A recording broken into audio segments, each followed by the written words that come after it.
Türkmenistan'ın en önemli kültürel unsurlarından biri de takılar. Kuyumcular tarafından işlenen gümüş ve altın takılar kendine özgü şekil ve formlarıyla dikkat çekiyor.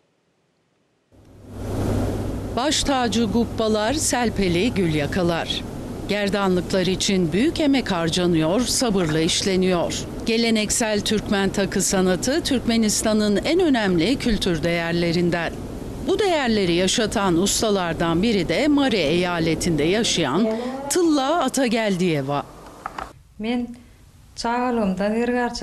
Ben çocukluğumdan bu yana mesleğin içindeyim. Geçmişte kullanılan takıları şimdiki modern çağa göre tasarlıyoruz ve yapmaya devam ediyoruz. Bizim atalarımız kadınlara çok saygı ve değer vermişler. Onlar için bu takıları imal etmişler. Bazı bölgelerde bir kadının üzerindeki takıların ağırlığı 30 kilogramı geçmekte.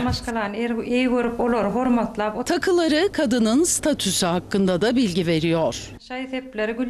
Takıların kullanımı yaşa ve duruma göre değişiyor. Alın tacı denilen takıyı gelin kızlar kullanıyor. Evliliğin ertesi günü saçların uçlarına saçlıklar takılıyor. Kız çocuklarına ve evlenecek kızlara çekelikli gubbaplar takılıyor. Gülyaka ismi verilen takıyı ve dağdan takısını genç kızlar, bukav ismi verilen takıyı da 30-35 yaştan yukarı kadınlar takıyor. Takıların üzerine işlenen akik ve firuze taşlarının ruh sağlığını artırdığına inanılıyor. Kırmızı ve mavi taşlar aşkı, yeşil taşsa yaşamın anlamını simgeliyor.